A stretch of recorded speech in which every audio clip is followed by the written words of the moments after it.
all right. Here we are. Okay, here we are. Welcome to Tea Time Tuesday. Got something stuck here. Oh, have a lot to talk about today, okay? A lot to talk about today.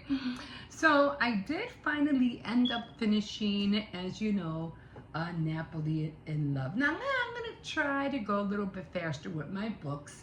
I still have quite a few books that I want to read. Now I'm not like a really great reader. I don't do the whole like series of books that have like 1, 2, 3, books of the same thing.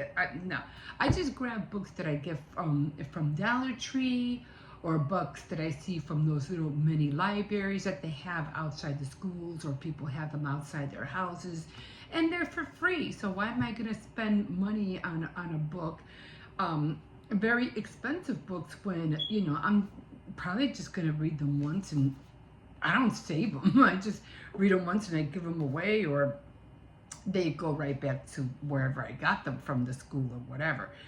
So let's get started with the tea. As you know, I was drinking Celestial True Blueberry. It's my favorite one.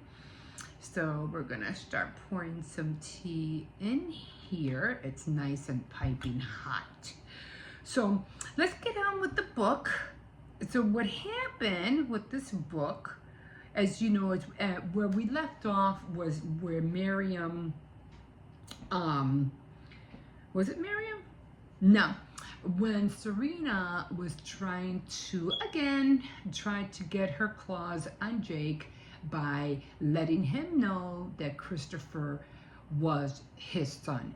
Now, she made it out to be that, to her boyfriend, that her boyfriend Earl was, or fiance rather, was her brother, but that wasn't true.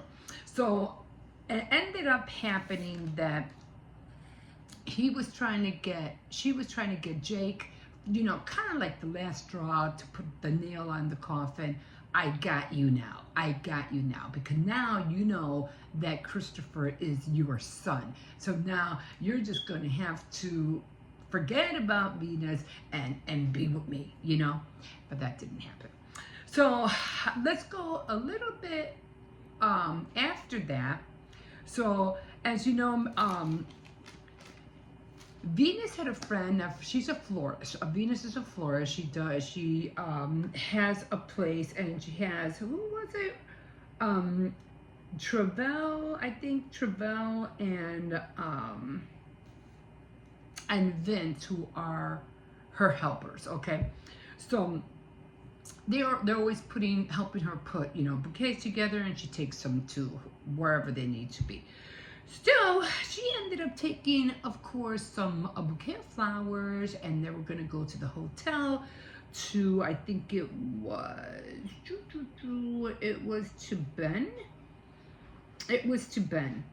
And she saw a Paulette leaving the hotel. Paulette is somebody who, no, not Paulette.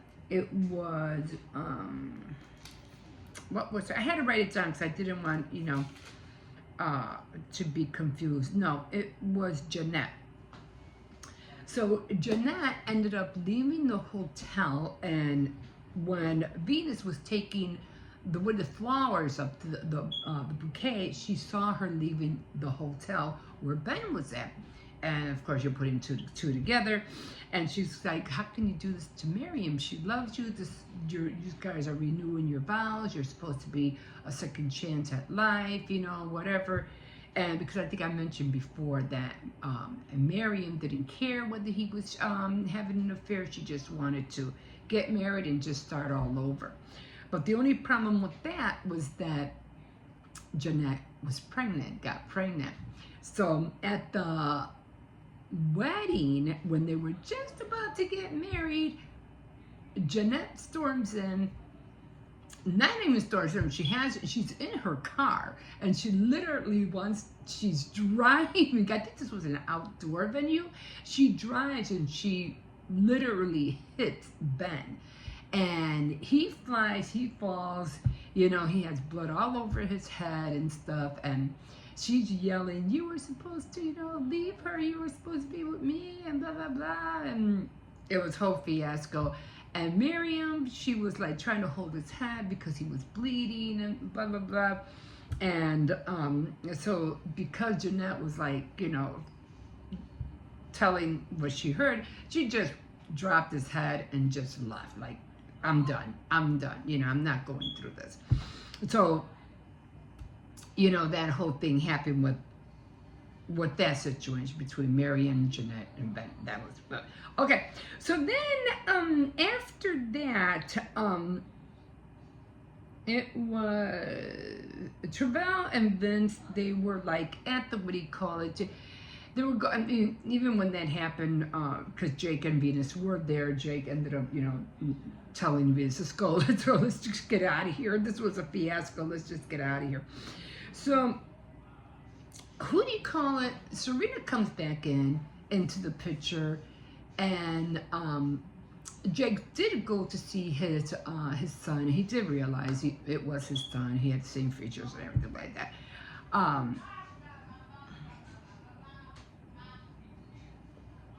Quick sip of this, and before my mouth gets dry.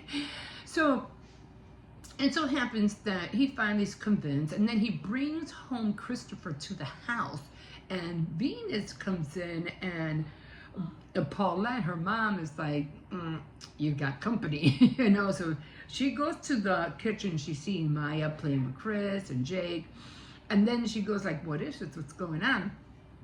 And he explains, oh, well, this is Christopher. This is Serena's brother, but he didn't really want to say that it was her son, his son. So they kind of played it off, but no, actually, I think he did. You know, he let her know right off the bat that it was Serena's son, that it was also his. So that kind of like put a damper on it. Like, she was like, no, I don't want this child in my house. I'm trying to, if we take care of him, then she's gonna be in our lives like forever. I'm never gonna get rid of her. We're never gonna get rid of her, because she knows how manipulating and how she is, and she'll always try to find a way to interfere and get in the way of their marriage or whatever. She was like, no, and she was crying. So finally, the next day, I guess who do you call was, I think it was the senator. And no, actually it was Vince. Vince was seeing Venus, you know, she was all upset, things were going on. And she goes, oh, you can't hide from me. I know you're going through stuff, you're going through things, but you can't turn away from things now. You know, you've come this far. And he was there with Travell, and then you know, Travell was trying to say, well, it's not that bad. I mean, look at Jake. He became a father to Maya, and everything's working out. She's like, no, it's not the same. It's not the same. And she goes, why now? Why isn't it the same? You're just going to do what he's doing. You're going to take him in, and y'all live happily ever after. But she's like, in her back of her head, no, Serena is not going to let that happen. So she finally, Travell finally convinces, you know, Venus to, look, go make it work. Make it work. If you give up on this right now, you're never going to be happy. Accept it for what it is and just make it work. So she ended up going to a hotel to meet Jake and everything, to apologize for the way she was behaving about the son. And so when they came back, you know, she played like this little skit of her trying to be sexy and stuff like that. She goes, no, at that hotel with Jake, and, you know, he fell for it. He was like, you know, you shouldn't be here, we're busy, but, you know, still doing casting with Serena, because they were middle of a shoot. So, and she finally, when he had to go, and then he goes, okay, I have to go, so when I get back, we'll talk more. But by the time that happened, Serena packed up her stuff and left. And he was like, where'd she go? You know. So then he tried, I think it was in the morning, because she just left that night or that morning. And he tried to catch her at the airport, but it was like, it was too late. There was no way he was going to be able to make it. You know, that you're racing after the, you know, the girl, you know, catch her before she flies off or whatever, but that didn't happen. So he just, you know, it was left at there. But Serena was really pissed because Earl, I think it was Serena's fiance, found out that Christopher was indeed Serena's son and not her brother. So he was like, you know, I am going to kill Melba. Melba was the Life and Style magazine editor, and she was writing all this stuff in the magazine about Serena. And she was, I'm going to kill her. She had no right putting it in there, and blah, blah, blah. And that's when Earl found out that that was Serena's son. So he ended up saying, you know, I can't do this, you know, for what it's worth. I'm just too busy to be in a family, you know, way. And he's like, this is not going to work. We'll, you know, he just had to let the relationship go. He will still be her boss and they will still be making movies, but he just didn't want the relationship to continue. Sad for Serena. Anyway, so finally Serena gives in and she goes, because I guess Jake was like, you're going to be busy. You're not going to be able to take care of this kid. You're going to be making movies and stuff, and what's going to happen to him? So unless they were just waiting for Serena's father, because as you remember, she got him sick and he ended up in the hospital. She almost killed him. I didn't mean to kill him. I just wanted to get him sick so I can get the kid to the, you know, out so I can show Jake that that's his son. But at the same time, she also got Christopher sick at the same time. And Christopher ended up in the hospital. That's where Jake finally saw him. So it was just, he ate something, he got sick. And so everything that she was trying to manipulate everybody with just fell apart, just totally fell apart. So at the end of the book, Serena gave in and she gave Christopher to Jake. And you know, and the next thing we know is that Serena comes in with a little box, and when she goes, here is a little present for you, you know, open it. And he goes, oh, cute, because he was at home and everything was fine. And she opens up he opens up the little book and he sees a test strip in there. And of course it turned, I think it would turn pink if it was positive. Okay, that's how it goes. And he was, you know, elated. He was like, yay, it's really gonna happen, because they always wanted a baby of their own. So yeah, they were really happy, and that's where it ended. That was it. Kind of like, okay, all right, happily ever after. Of course, they were going to wait because Christopher wanted to know when he was going to see his grandfather again. And mostly it was like his dad, because he's the one that raised him. And and Jake said when he gets better, we'll go see him. But in the meantime, they were going to raise Christopher. So, and they were going to have 3 kids instead of just Maya. So, and that's how it ended. But it was cute. It was a good book. I did like it. And when I was looking in the back, I was like, really? I didn't know this. So chalk it up to, what would I give it? A 3 maybe? A 3?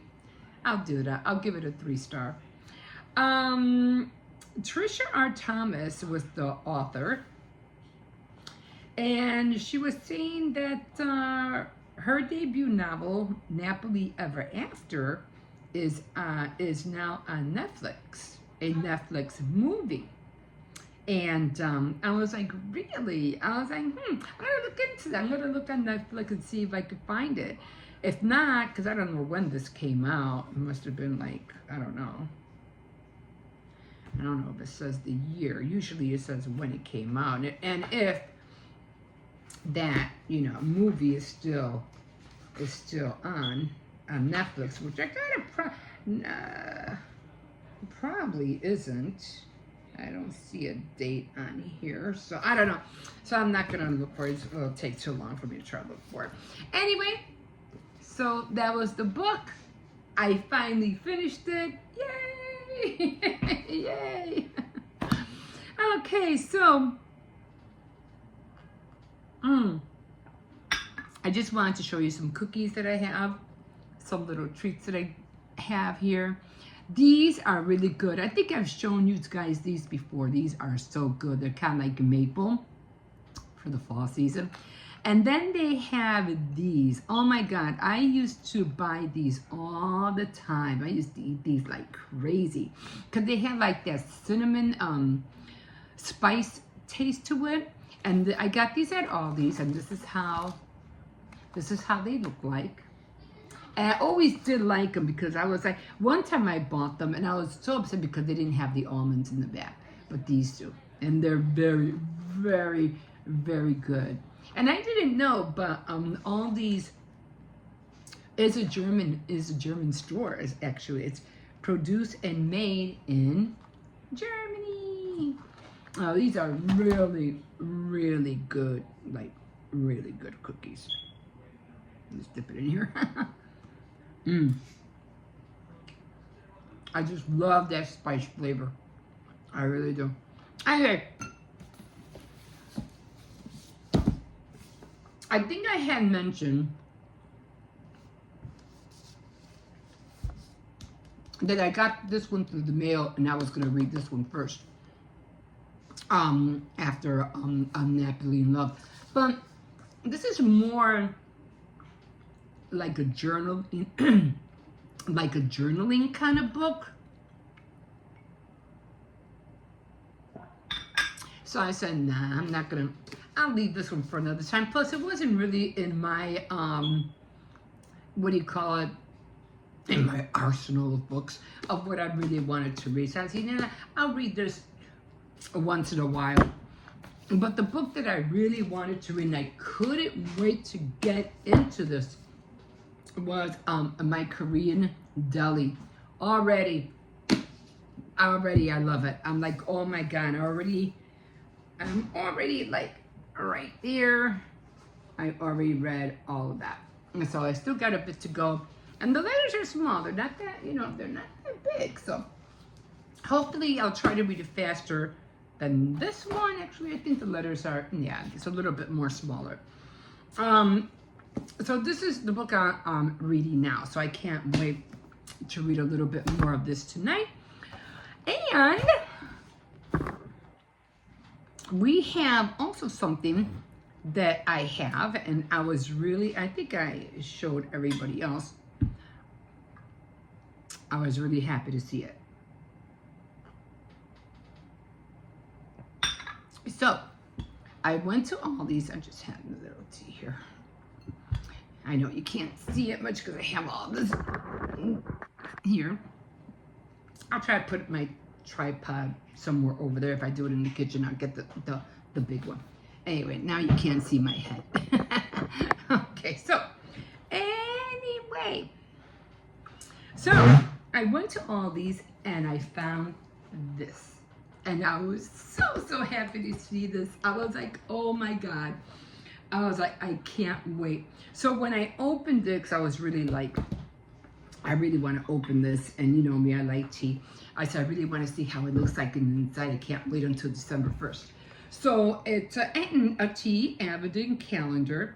They did have coffee, but, you know, the tea thing. I said, I got to get this. So this is how it looks like. I did take it off before. Let me do it again. And this is how it looks like. Cute, huh? So, and then my grandson goes, let me know when you do it because I want some tea too. I also bought theirs, you know, just in case they run out. I didn't want to take a chance. So I also bought their advent calendars. It's the $1.29 ones. It's just little, you know, because I think they want, yeah, they're creating like mini brand advent calendars, liquor, not liquor, but hot sauce advent calendars, and I don't know what other stuff, or little mini toy advent calendars, and like they're all, you know, they're crazy. I think even some had makeup, right? Anyway, but what we're gonna do, because I think each one falls Monday. I think each one falls on a Tuesday. I think, if I'm not, Sunday, Monday, Tuesday, Wednesday, Thursday, Friday. Wait a minute. Oh, Sunday, Monday, Tuesday, Wednesday, Thursday, Friday. Don't have Saturday. Well, I'll figure it out. But I think each one falls on a Tuesday. Well, it doesn't matter. Which one falls on a Tuesday, I'll be opening that one up here with you. All the other ones, of course, I'll open every day. And we'll be having tea every day for 24 days. And I also will be getting out my prayer cards, because I think I mentioned before that I did that last year. And I have my prayer cards, and it would be a gift from me to you every day to give you a little blessing. And I'll give you a gift of blessing every morning. So we'll be doing that. I'm going to end up getting my Christmas holiday shirt out. I think it was a whole bunch of puppies and Christmas wear. So I'm going to find that, get that ready. So that is going to be it for today, guys. I hope you enjoyed this, and thank you for joining me for Tea Time Tuesday. And yeah, have a great day, and I can't wait to start with the Advent calendar when December rolls around. So again, thank you so much for joining me, and we'll see you next time on Tea Time Tuesday. Bye.